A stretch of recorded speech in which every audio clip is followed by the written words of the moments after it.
You got this. Let's get this pretty You got this. I'm Oscar and I started DFYNE.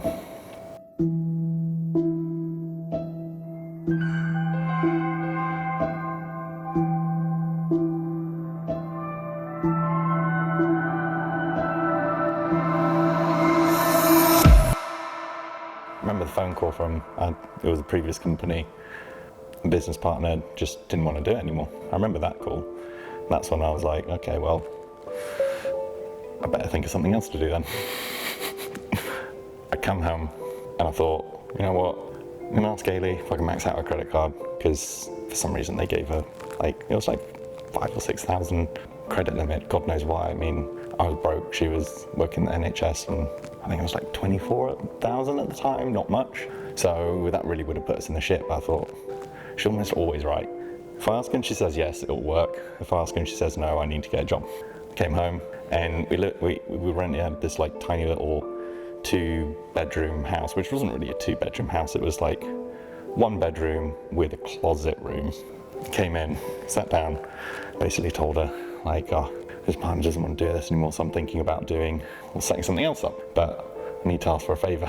She's just like, oh, what is it? And I just asked her, I think I can do it, but can I borrow your credit card? I'm going to need to max it out. I think I can get it all paid back within 56 days. I told her like if I do it by the end of the month, I think it was like the 28th of the month, I'd do all the payments, get everything set up, so then we'd have 56 days to basically set everything up and try and make enough to pay it back. And we did.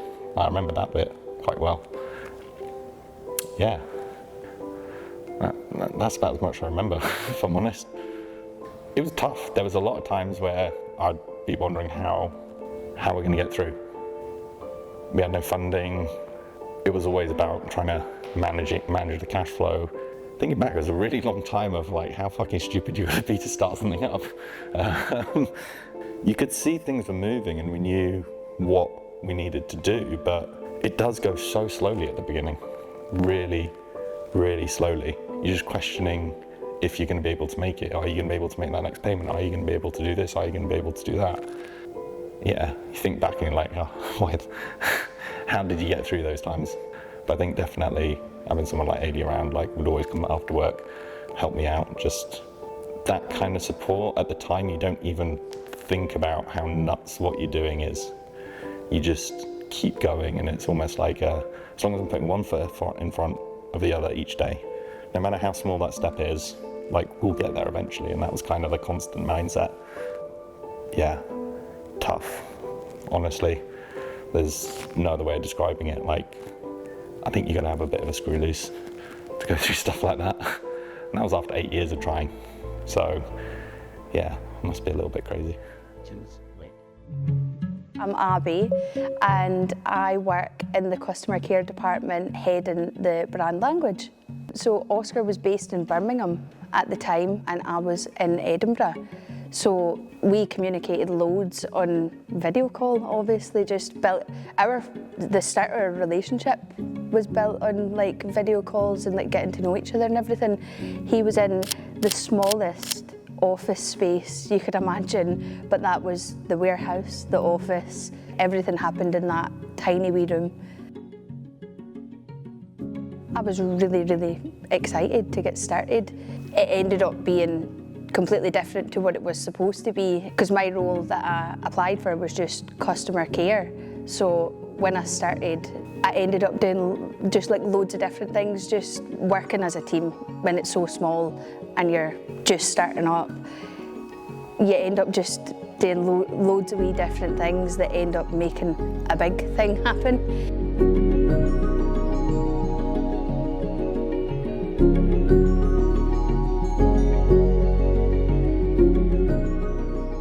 Hi, I'm Meg and I started in September 2022.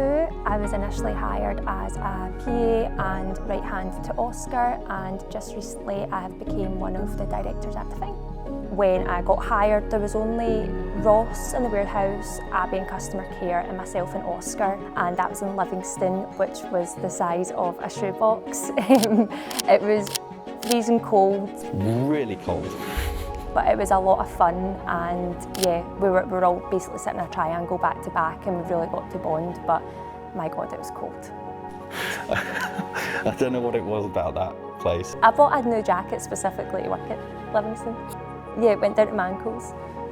But yeah, it's kind of hard to like describe what it was like, but every day you drove in, you just did not know what was coming your way, where now there's a wee bit more of a routine. Everyone was really new to it. It was exciting that things were moving and progressing.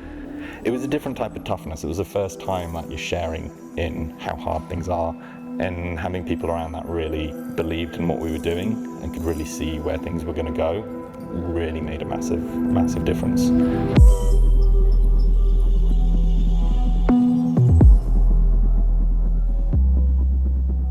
So, Cumbernauld. Oh, Cumbernauld was so fun. Yeah, I think it's weird thinking about Cumbernauld now because I think it feels like a different company. Like, not in a bad way, there's just been so much growth and there's so many more people now than there was then. I only really think of like dark times at that point.